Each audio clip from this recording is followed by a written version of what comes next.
And I think we are live. Hello, hello, Yay. hello, Liz Lemarchand. I hope I'm pronouncing your name You right. did. You I pronounced it meant to say that perfectly. before. So welcome everybody. We are here to talk about miracles in business with Liz Lemarchand, and it is why hustle is out and alignment is the new growth strategy. Very much my kind of topic. I absolutely love this topic. So just a brief introduction to Liz. Liz is a professional life coach and the founder of Money and Growth for Women on Skool. With over 25 years as experience as a business leader and an MBA under her belt, Liz spent decades navigating the high pressure corporate world before finding her true calling, which is helping growth minded women transition out of the hustle and burnout trap. So, certified in NLP, cognitive behavioral therapy, and relationship development, Liz specializes in calm sales, a grounded, pressure free approach to business growth. Today, she empowers women over 40 to build soul led side businesses with confidence and ease, proving that professional success doesn't have to come at the cost of inner peace. Oh, I just love that introduction. So, and that is why I joined your community, Liz, because that all just sounds so amazing. So, tell me a bit more about what you do. Sure. Well, maybe I should start by explaining a little bit of my background. Before I kind of got on a growth path, I think like many of us, it kind of takes hitting bottom before you rise back up out of the ashes. And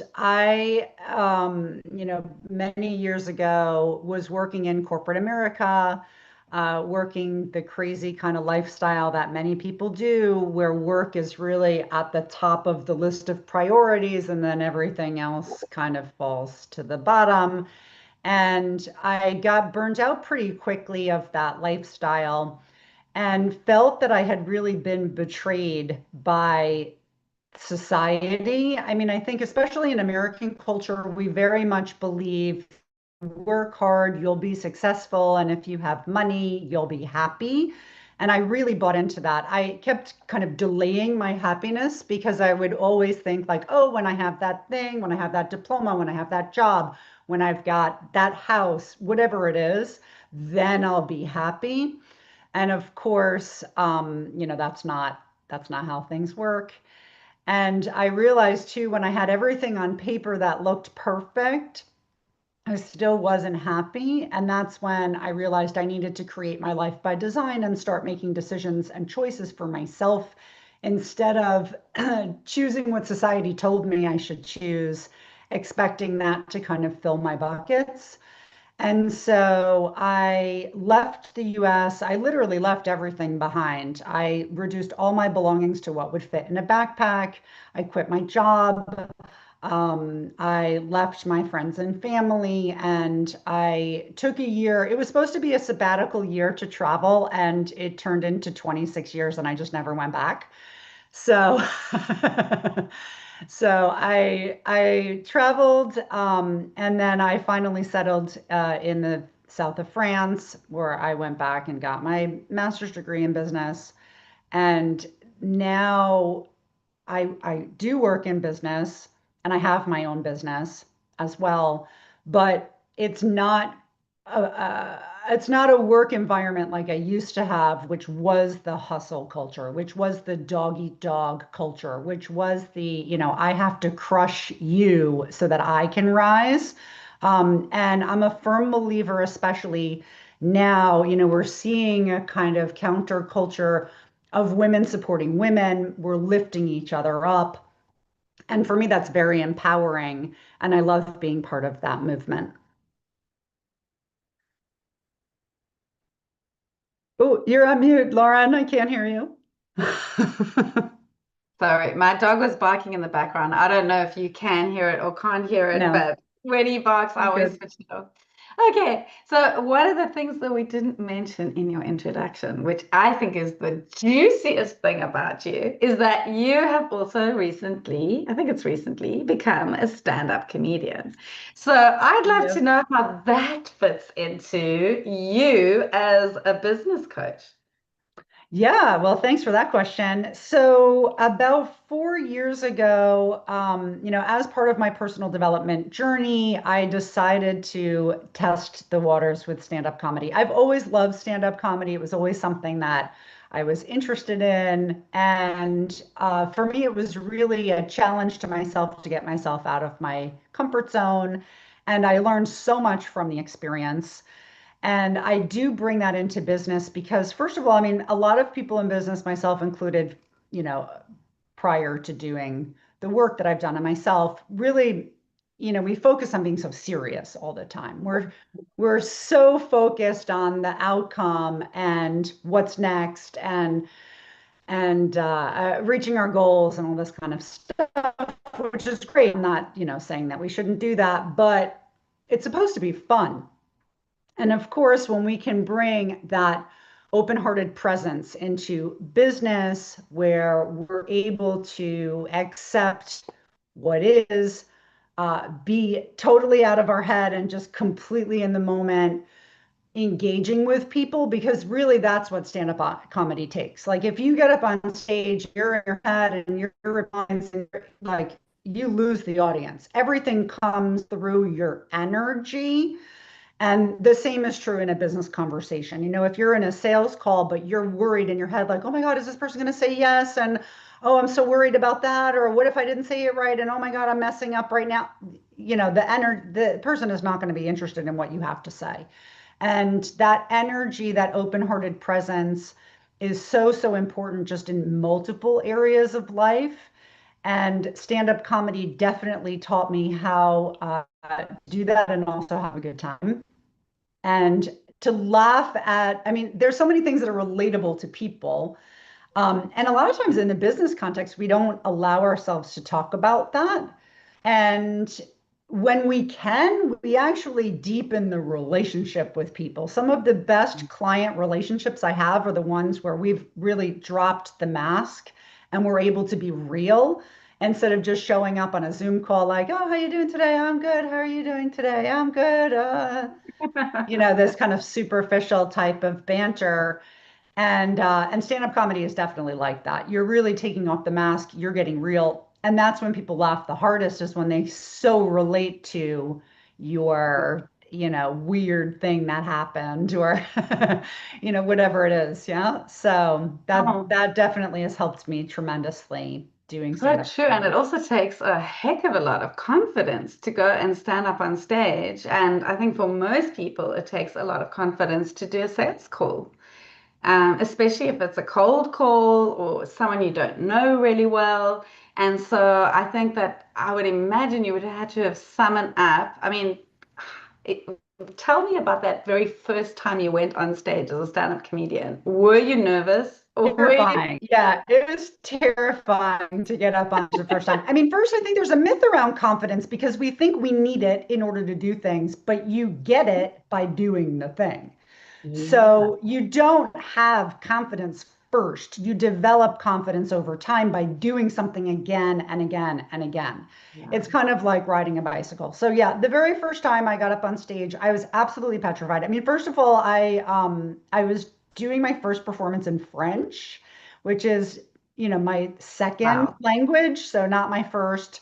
And I was sitting in the back of the room because there were a bunch of other people going up on stage, and I was not first to go up, luckily. But I was watching the other performers, and as they were going up and coming on the stage, I was getting more and more nervous. And I got to a place where I was really like, yeah, just petrified. And in my head, I was like, I don't know that I can do this. Like, maybe I'm just gonna not do it. Maybe I'm just gonna not go up on stage. Um, and then I walked myself through a self-coaching exercise, and I highly recommend this for people doing sales or doing anything really. which is walking through the process of what is called what's the worst thing that would happen. And it's not to get yourself into fear, but so I asked myself the question, what's the worst thing that could happen if I get up right now? I'll bomb. Nobody is going to laugh. I'm going to be booed off the stage. Okay, well, what would be the worst thing that would happen if I got booed off the stage? Well, I'd feel really bad about myself. I'd probably cry. I might never go back up on stage ever again. I was like, okay, well, what would be the worst thing that would happen if I never went up on stage again? And then I was like, yeah, no, it's fine. Like, and I kind of It stopped lets there. you I was like, go. well, I'm not going to die. I'm not going to become a homeless person. I'm not going to lose all my money. Yeah, I might feel bad about it for a little while, but it's not like the end of the world. So I was able to rationalize it that way. And when I'm committed to doing something, I follow through. So I was like, okay, well, I just have to rip off the Band-Aid. Let's just do this. And then I did get up on stage and it went by very quickly. The audience was great too that night as well because they knew it was my first time on stage. So they were Oh. very kind. At one point I forgot my lines. I was kind of like frozen on the stage and they just clapped and cheered. And then I got it back and we kept going. You definitely Oh. learn resilience when you do stand-up comedy because you just keep going. You have to keep going. And so, you learn then over time how to do that in a very natural way. And it's the same in sales as well. Like in the beginning, yeah, it might not sound so natural. You might not be very comfortable, but as you do it, then that comes. Yeah, I love everything you're saying. I love what you're saying about being present and being in the moment. And then also about it not being really confident, that you don't start out with confidence. I think the word maybe I was looking for is courage. I think what you have is tremendous courage. So to get out there and do that and build the confidence, you just have to really be very brave. And yeah, and I guess that very first sales call is very much the same thing. I know you have a wonderful course and it's a free course, by the way, anybody, everyone who's watching this, if you join Liz's amazing group on Skool, the platform Skool, Skool, you will find a course called I think it's for women who hate selling or Yeah, sales. it's selling for women who hate sales. Selling for women who hate selling. So, how many? Okay, if we were in a room of 50 or 100 people, everybody put up your hands if you hate selling. I'm gonna see if there, by the way, is anybody watching live and leaving us comments because that's always interesting. Um, but yeah, but whoopsie, I've got to turn off the sound while I'm going into our own live. Yeah, so put up your hands if you hate selling. Most people put up their hands, right? Most people hate the idea of selling to someone. So how do you reframe that for people so that they realize that selling, and I mean, nobody, there's this idea of nobody wants to be sold to, yet everybody's buying stuff all the time, right? So, how do we make it sound like we're not selling? And yet, at the end of that call, we do really want someone to take an action. So yeah, what's your best answer on that one? I love that question. I mean, first of all, I think in the beginning, it's very normal that people don't like sales because they don't like how it makes them feel. And the reason why they don't like the way it feels is that their nervous system is trying to protect them. It's getting activated in the moment. They probably have a lot of, belief systems in place about the shady salesman who's really just in it for themselves and their own commission. We've all had an experience where we've been with somebody that sold us something and afterwards we didn't have a very good experience about it. Maybe we bought a lemon or, we had a product that really didn't fulfill its promises, and then the sales guy was nowhere to be found. I think that's happened to everybody. I think the reframe to have there is sales as service. The way to get good at sales is to think of it not as a sale, but as being in service to somebody else. That's for me really how we create the win-win because I mean, first of all, there's a lot of pre-work to do to get to that point. Because if you're bringing in expectations, need, your own need for validation, your own money issues, then the sale is always going to feel bad because you're making it about yourself. Whereas when we show up in service to the other, that's when we can feel really aligned about what we're doing. Because a lot of times when I have exploratory calls with people, like let's bring this into the coaching world, I always gift the first session, sometimes two, even three sessions I will gift to people. Why? Because it's a chance for us to get to know each other, to really understand what is it that they're struggling with. And it's not about me. It's about discovery, right? So in any case, when we go into something with a total open mind, with that beginner's mindset, the curiosity, then we can understand, is my offer right for that person? Because not be. I'm not going to sell something to somebody if I don't think what I have is going to serve them. And it's also because I don't need the sale.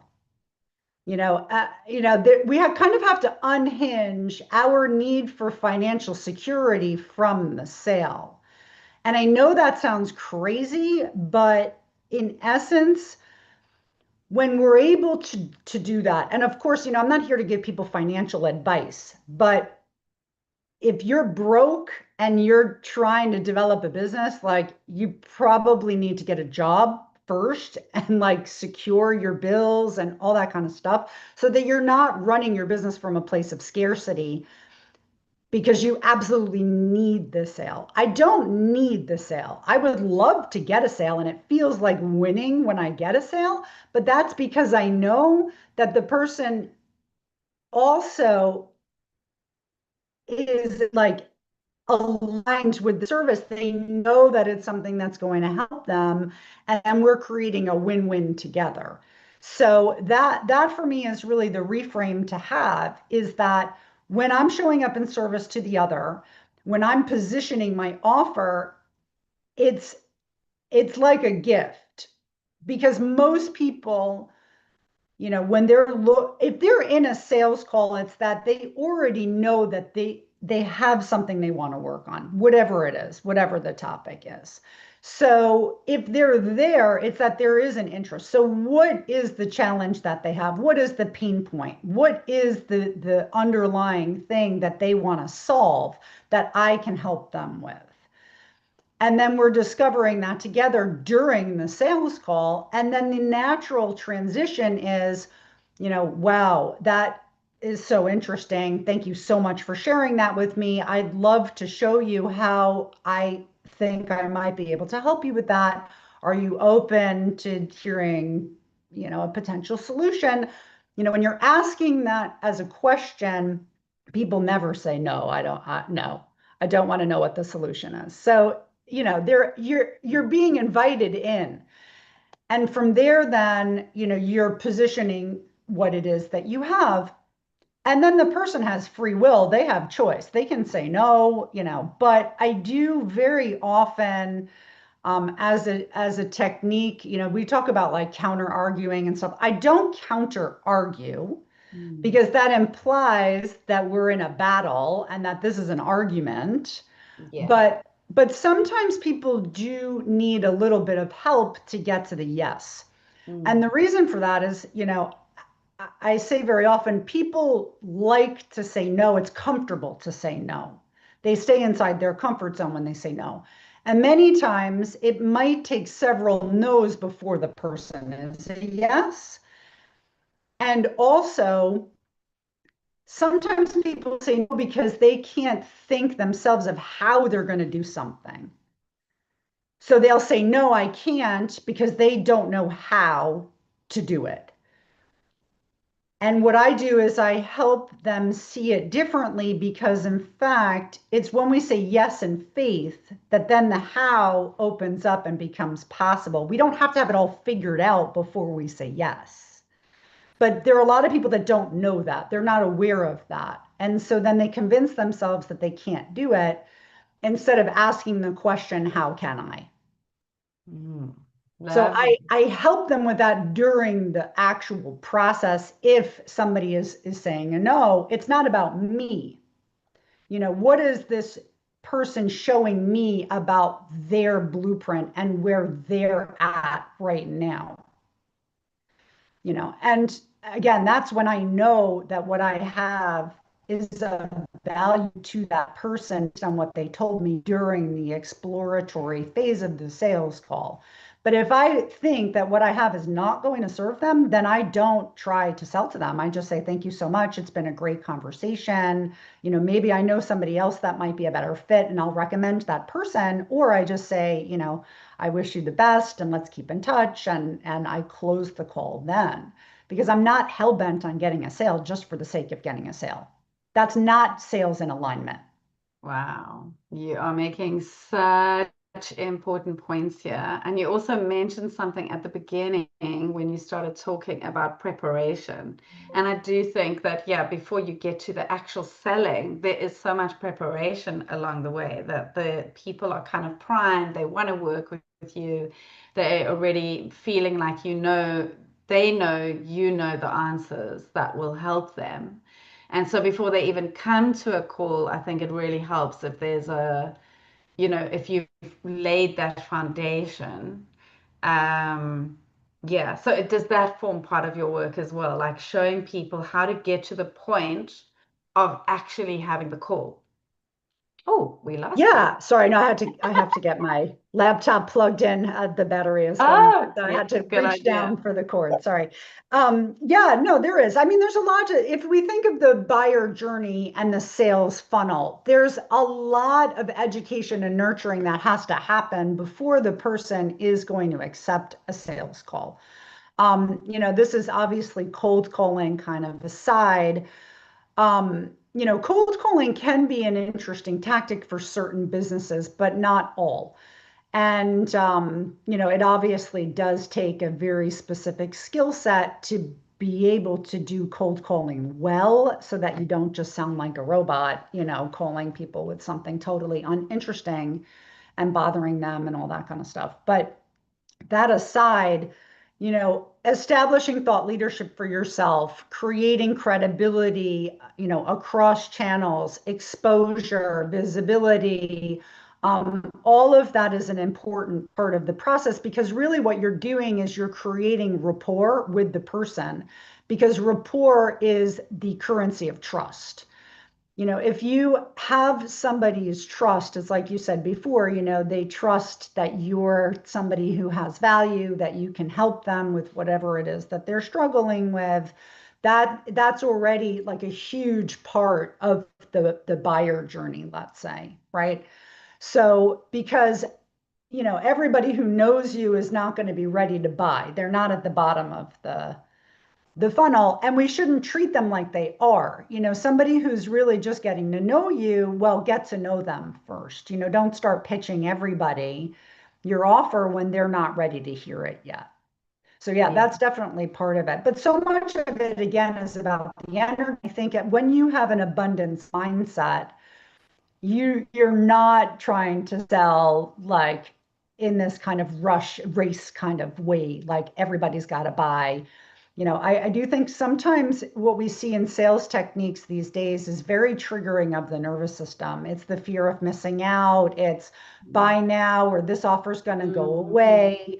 yeah. I really don't like those tactics because I think it's very nervous system activating. And I do think that there are other ways to do it so that we don't need to be pushing people like that all the time. And yet we can still, move people along that buyer journey so that at the end they do want to work with you. Yeah. Do you want to give an example of a way that would be different, that you would still show a kind of sense of urgency, but without saying, buy now, otherwise this offer goes away, or it won't be there next week, or, you've got 2 days. Yeah, What I mean, do you think? it's hard, it's very theoretical until we have a very specific example. But if I were to put it True. in the coaching sense, like, a lot of people will say things like, oh, yeah, but no, now's not a great time, or I don't have the money. Mhm. What is pushing off your transformation going to do for you? Like, what benefit are you going to get from that? Like, but I don't mean that in a condescending way. I really mean that in terms of the fact that, like, delaying, Mhm. um, people have benefit. They may not understand what the benefit is. Like, some people want to stay inside their comfort zones and they want to stay stuck because it's like their victim's mindset is so ingrained in who they are. It's very um, comforting. It gives them a sense of significance to be the victim. But when you're able to kind of use quality questions to get them to see things in a different way, it's very empowering. Like, they can have a breakthrough just on True. a sales call, right? I True. mean, I think it's a lot about these quality questions that you can ask. So it's not about creating this false sense of urgency, like it's by now or it's going away, but it's more about, well, how long are you really willing to keep yourself stuck in this Right. place? Like, Yeah.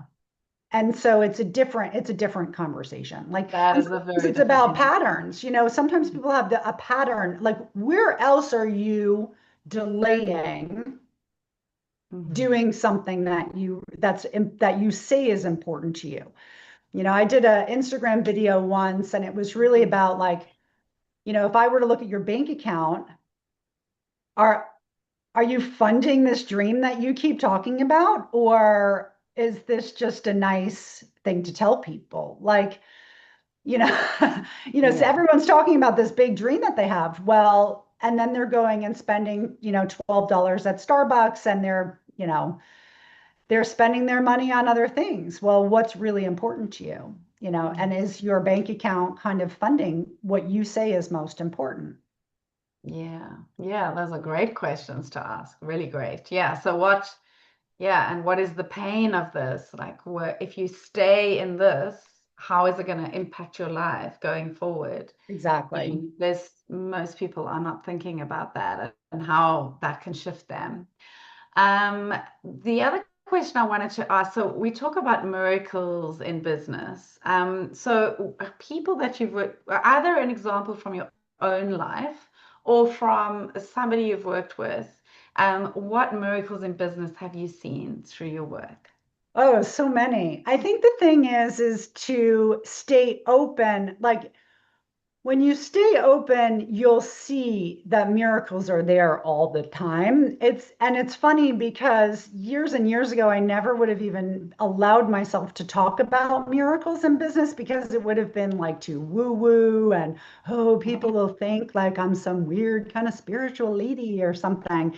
And now I think what's great is that so many people are more open to talking about this in the business context.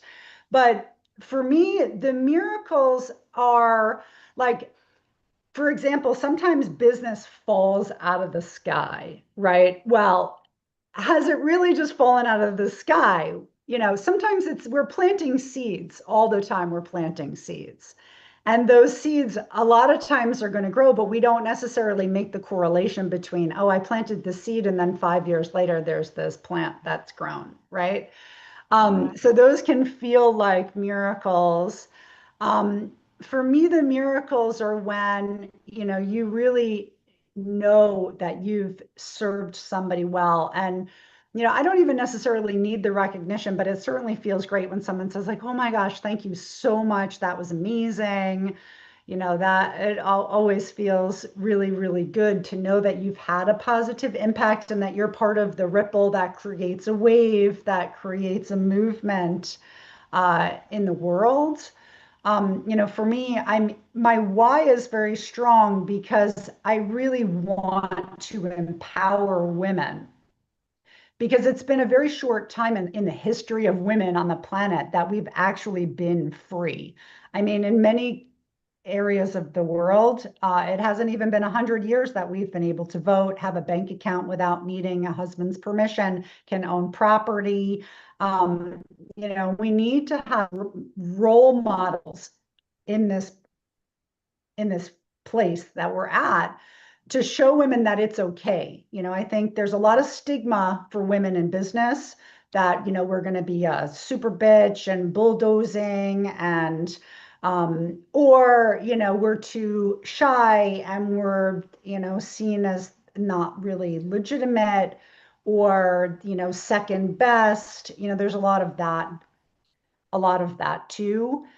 And the miracle for me is seeing that empowerment. It's seeing a woman rise into her power and then herself being able to serve because, sorry, I don't mean to bramble, but many years ago, I worked for a nonprofit organization which gave microloans to women in developing countries so they could start their own business. So a woman, for example, in Nicaragua could be given $50 and she could buy a freezer and she could sell ice cream or a washing machine and then she could do people's laundry.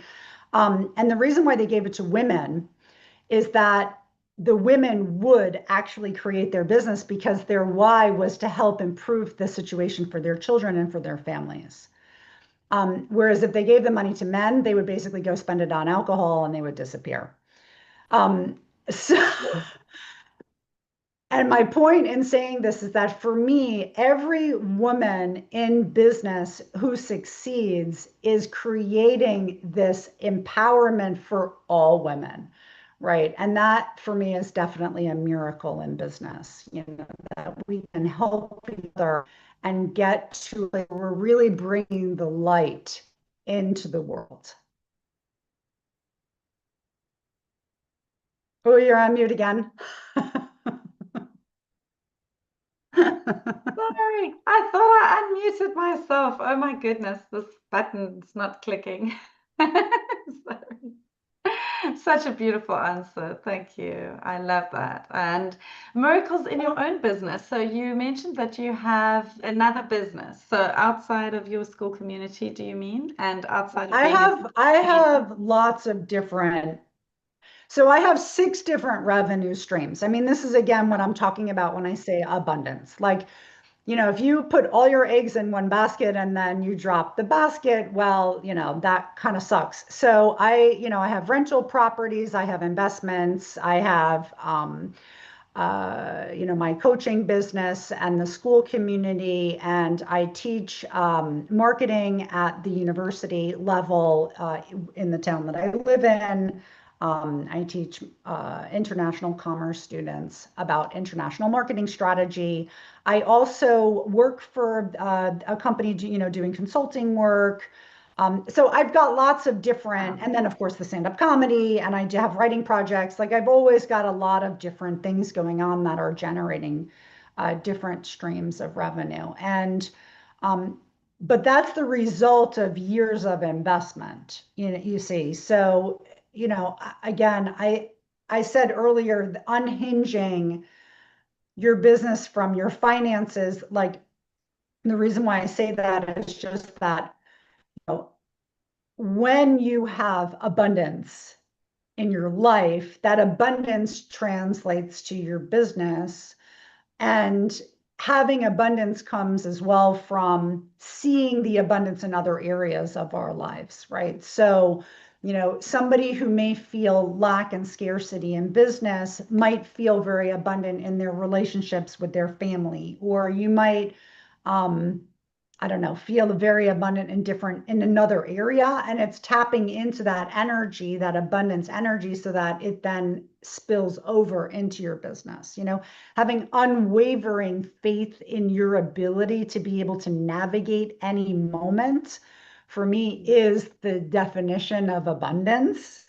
And so it's using that then to be able to build the business of dreams and know that every seed that you're planting is going to help that grow. I mean, not every plant is going to grow tomorrow into an orange tree that drops fruit into your lap. You know, you do have to nurture it over time so that it can grow.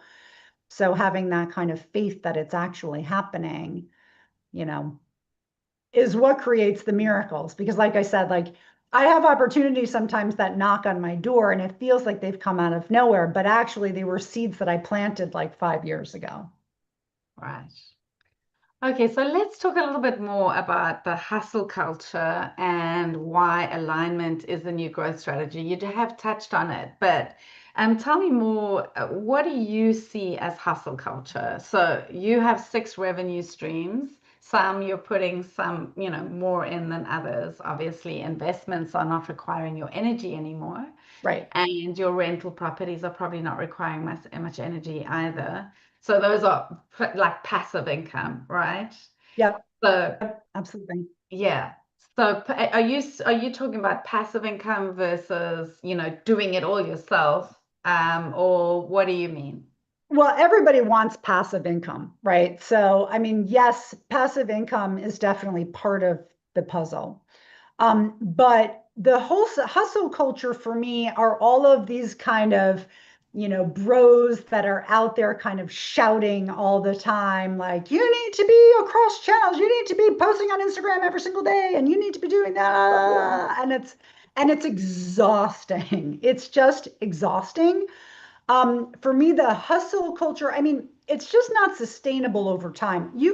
I know how to hustle.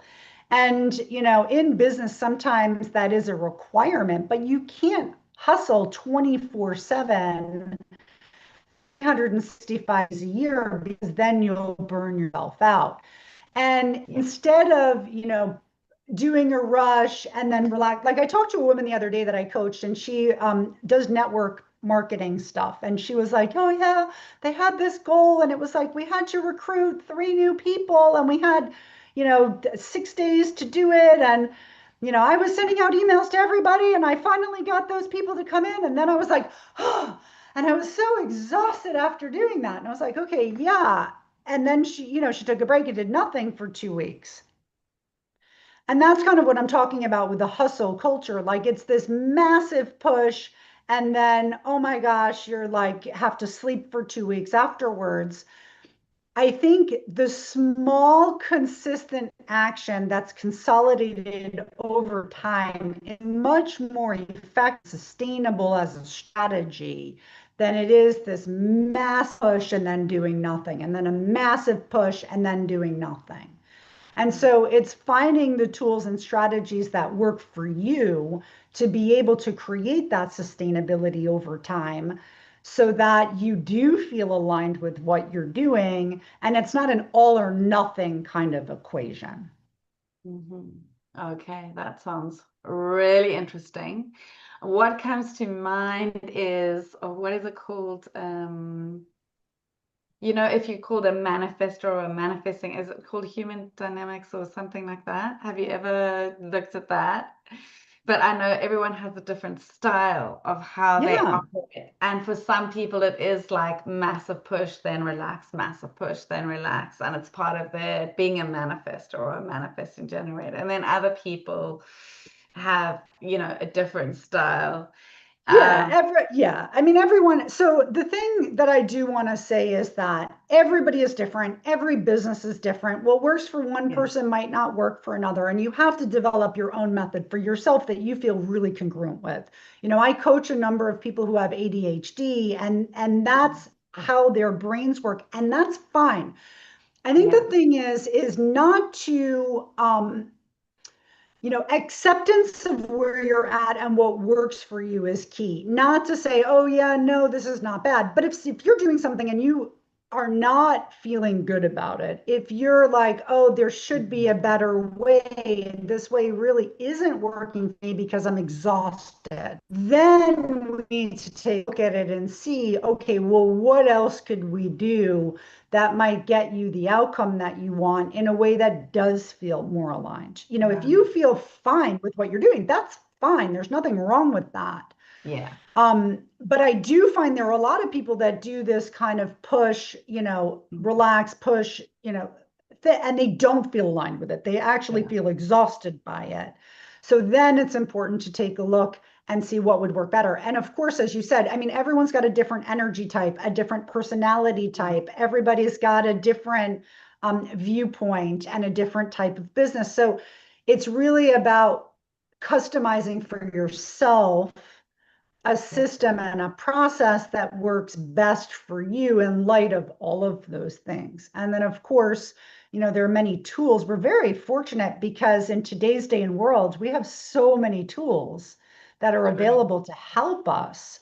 And we're not alone in doing this. I watched a video not that long ago that said, there are more people now creating businesses than ever existed on the history of the planet. And it's not even just that people are creating one business, they're creating multiple businesses. And the reason is that we have AI to help us, we have technology to help us. And so it's never been easier ever to do this type of thing. So finding those systems and processes that work for you are really key to support that sustainability over time. Yeah, I love that. Yeah. And I love what you said about sort of the feeling is the secret to this, how you Yes, feel about it. So if it feels good and it's producing results, so it's productive and it feels good, and yes. you're attaining the results and it makes you feel good about yourself, then you're on the right track. But if you're doing it and it's just exhausting you and depleting you, Yes. yeah, then it's not the right track. Well, and we can tap into the emotional guidance scale to be able to figure out where we are. If we look at Yeah. Esther and Jerry Hicks and the Yeah. EGS, if you're in a high feeling vibration, then you're fine. But if you're bored or you're anxious or you're in fear or, you're feeling a kind of scarcity, then, we need to dig deeper and look at that to figure out what's really going on, what's underneath all of that, and then what are the solutions. Because a lot of times, procrastination is a great one, right? People procrastinate, but they don't know why they're procrastinating. They feel really Yeah. bad about themselves that they're procrastinating. And then they wait to the very last minute. They've got a deadline and then they're super productive and they get it done. Now, I personally don't like working that way because I feel too stressed out if I'm working in a rush. But some people don't have a problem with that. They're fine with that. So, yeah, it's tapping into your EGS to kind of see where you're at and do you feel aligned with this method or not? Yeah. I do love that. I read a post the other day of someone saying that they had spent the whole weekend. We just had two long weekends in a row, and she was saying she'd spent the whole weekend just chilling and doing basically nothing, and she felt terrible about it. Like she was like really Mm. upset, and I was like wanting to answer, well, you could reframe that and just say you really needed the rest, and now you can get going again. But I think more what she was feeling was that she couldn't even bring herself to get going now. And I also felt a little bit like that after two long weekends in a row and kind of really just, hands off. It's kind of like you've just been on holiday and now you've got to get back into work. I know you've just had a holiday. And it's sometimes that first day, it's hard to hit the ground running Yeah. unless you have a system in place where you're plugging into that system. If there's a structure, it's a hell of a lot easier. So for me, most of my days are very unplanned unless I have, a coaching session or like this session, a live session. And so I can wake up in the morning and, okay, what do I choose to do next? And that isn't always an empowering place to be. So, Mm. how do you help women have kind of a structure, set up a structure for success that allows them to consistently receive clients, even if I they've love been that. in marketing before, they don't have, they don't know how to create a structure.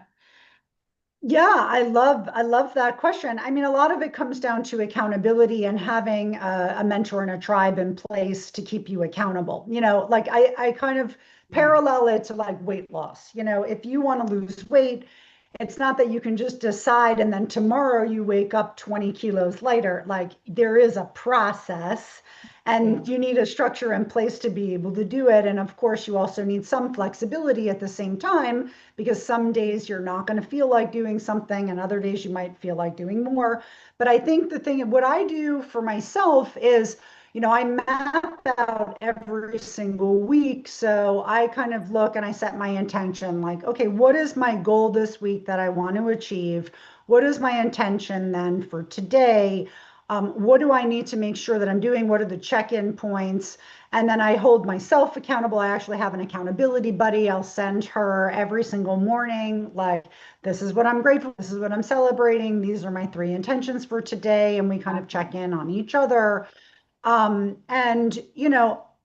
I think having your big why at the center is super important because that's what's going to help you keep going when things don't go the way you want, or it's slower than what you want, or you're lacking motivation. When you can keep that big why in your visibility range, let's say, then you're not going to forget that. So, and I think getting clarity on the big why is important. Some people I've coached have said, like, yeah, well, my big why is I want to be a digital nomad and be able to work from anywhere. And like, that's a nice why, but that can't be the big why. Like, yes, freedom can be part of your big why, but why do you want the freedom? Why is that so important to you? What is it that you're bringing to the world? So it's really also about getting clarity on why you're doing this in the first place, right? And why is this important to you? And from there, being able to keep going and set out like what are the reasonable objectives. I think sometimes, we overestimate what we can do in a year, but we vastly underestimate what we can accomplish in 10.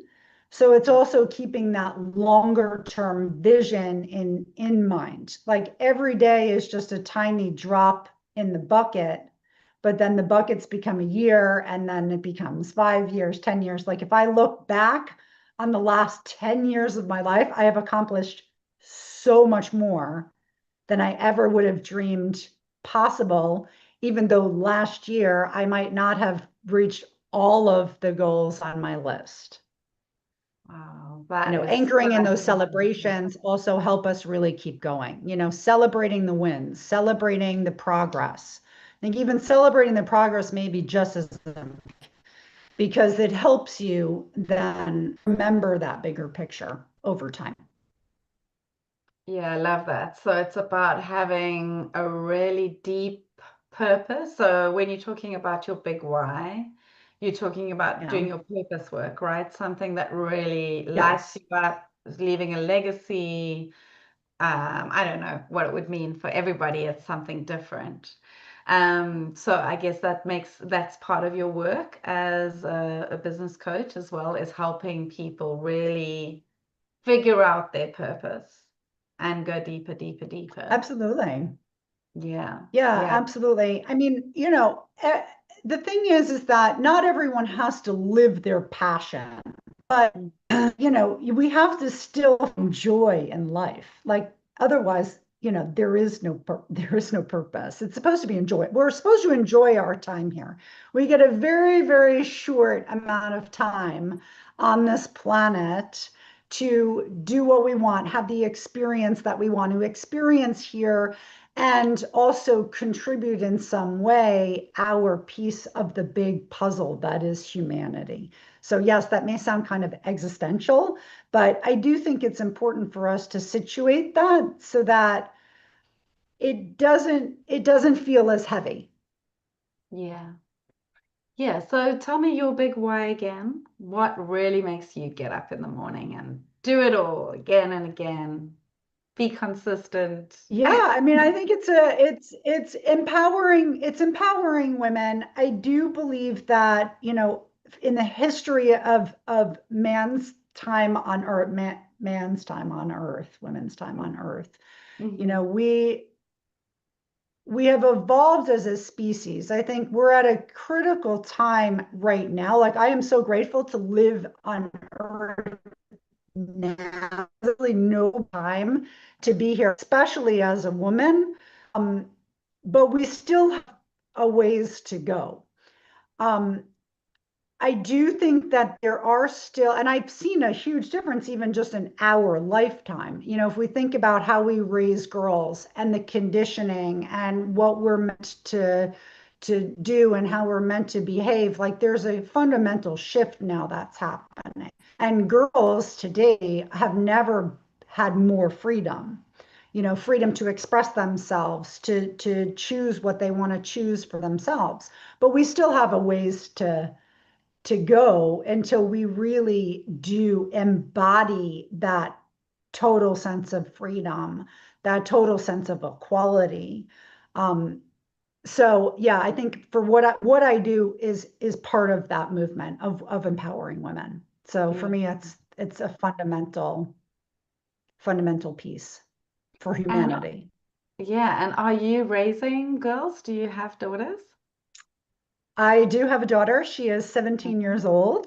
Uh-huh. So yes, and it is very interesting to see, you know, how she shows up, and then comparing to myself when I was her age, and seeing some of the differences there, and it is very interesting. So And what does she want to do with her life? Has she decided at the age I of don't think she 17? knows exactly what she wants Okay. to do yet, which is fine. Yeah. Yeah. But Yeah. she is studying business, and I do think, there's Ah, definitely an entrepreneurial kind of okay. spirit there underneath. So, yeah, we'll see what Lovely. happens.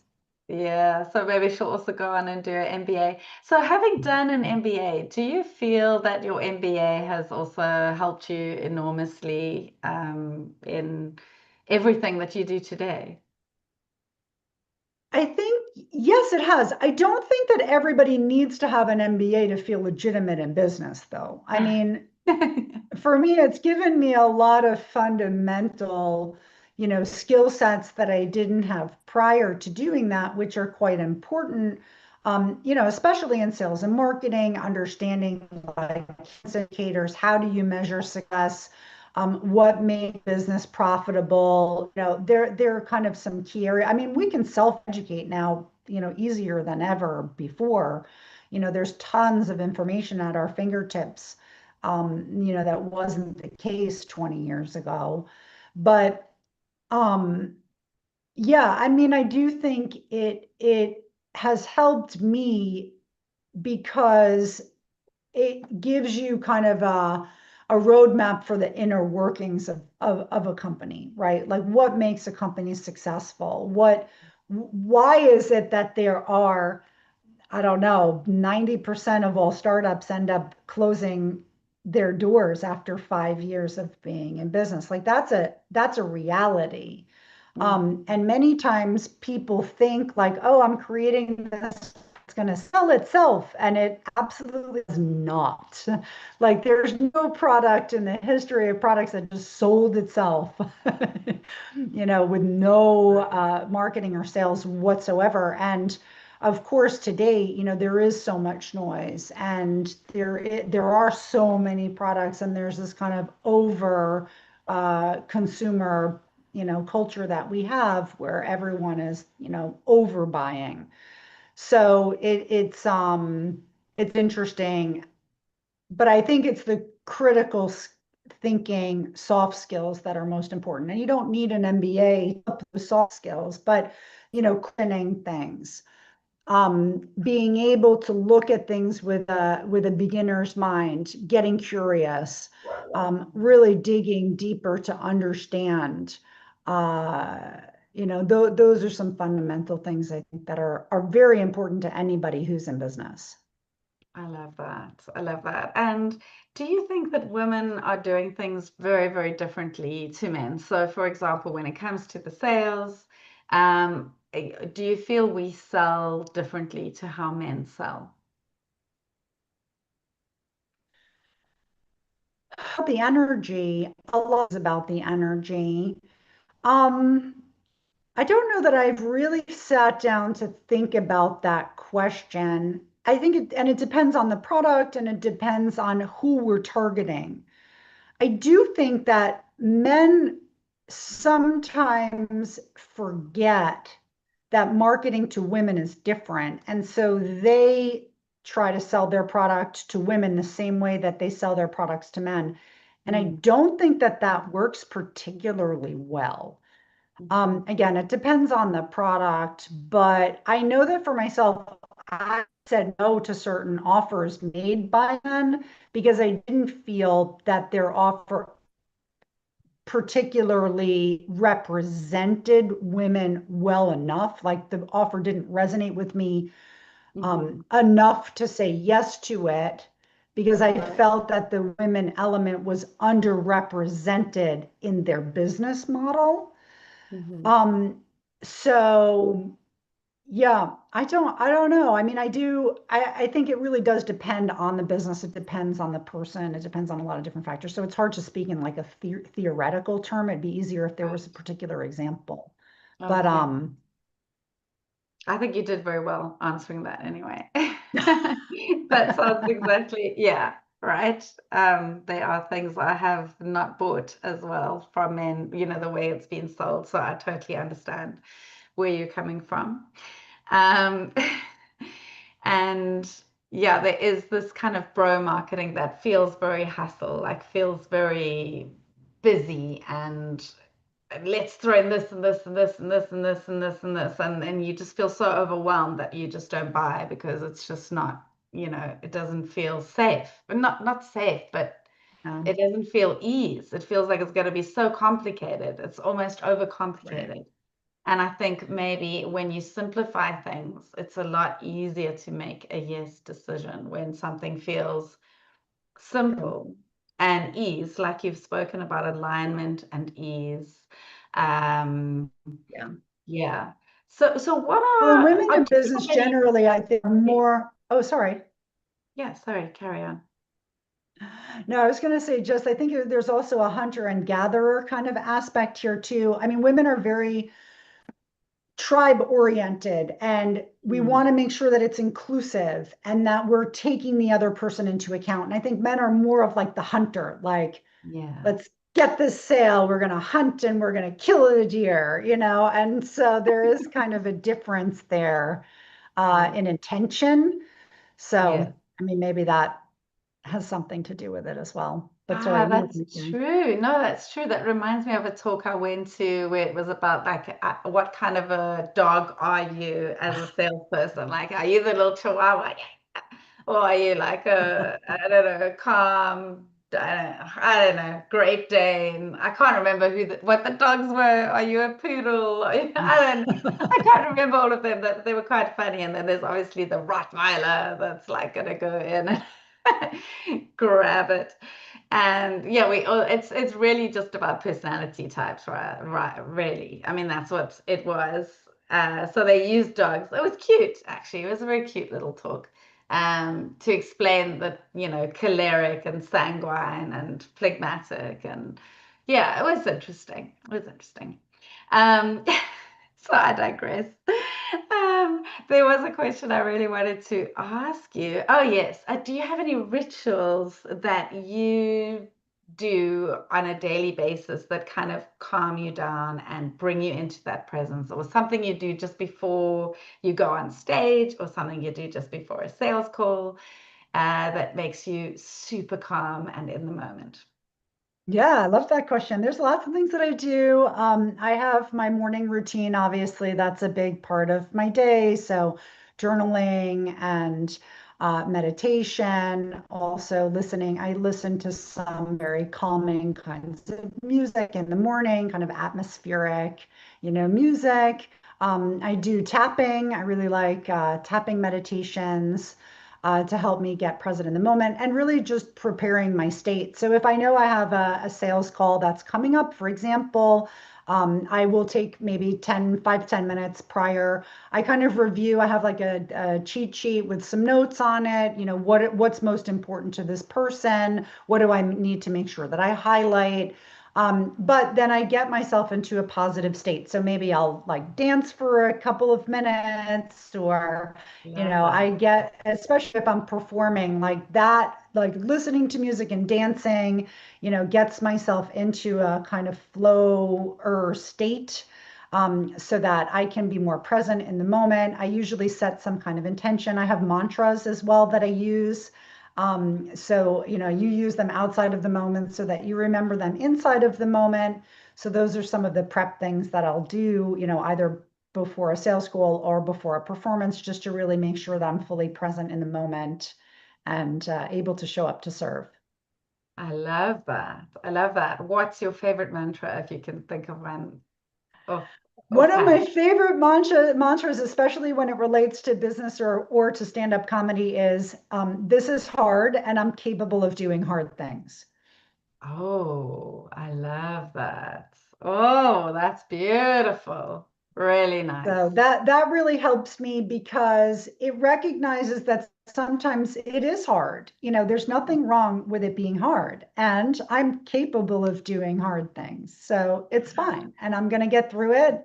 And no matter what is going to happen, I'm going to learn something from the experience. Oh, I love that. Love that. Beautiful. And what is one last thing you would want to leave someone with? If you've got a message for all women out there who want to really grow and grow their business, what is that message you have for them? The message would be give yourself permission to have help. I think many times women struggle because we think we have to do it all and do it all ourselves alone. And we don't have to do it alone. And we can have a tribe and mentors to help us and to, be there for us when we need a shoulder to cry on and we want to bounce ideas off of somebody. I know your Skool community is great for that. And, anyone can join Money and Growth for Women. So it's, again, a free community to come and help be part of this movement to empower women. Beautiful. Okay, so do you want to leave? Is that the link you'd like to leave? I have put that link already in the show notes or in the Yeah, that description. would be great. Is there anything else? Is there a website or anything you want to send anyone to before we People end? can follow me on Instagram. That's where my stand-up comedy stuff is. So there's always that. I don't have millions of followers, but that's okay. And It's yeah, only a matter of otherwise, time. I'm sure it's only a matter of time. You've only been doing it for 4 years. yeah, and maybe a book will be coming out soon. We will see. Ooh, very exciting. Okay, so watch this space. I will interview you again when the book is close to launch day. That would be great. Yeah, and something funny? Do you want to leave us with something funny to go into Oh the day gosh, I don't with know a how smile on our appropriate face? it is to leave On a the joke, moment, improv. yeah, I don't know. Well, I had a joke that did pretty well the other day, which was that using a vibrator during sex is exactly like using Chat GPT at work. Like it can't entirely replace a human, but it helps you go a lot faster. Oh my goodness. Okay, that's a good one. That's a good one. I think that's great to leave everybody with a laugh and they know who you are. And I'm sure everyone's going to rush to your Instagram. Is your Instagram just Liz Lemarchand? All of my I'll, socials are the same. It's Liz Lemarchand all together. I've just made it easier. It's hard to say, but it is easy to remember. So I'm going to put your Instagram there so that people can go watch more of your comedy. I think that'll be great. awesome. Thank you so much. It's the All first time right. Thank you so I've much, actually been Lauren. on the show. Thank you. Thank you so Thank much. you. Okay, and I'll see you in the group. Let me go and switch up our lives. Okay, I have ended our live stream. Thank you so much. It was so awesome.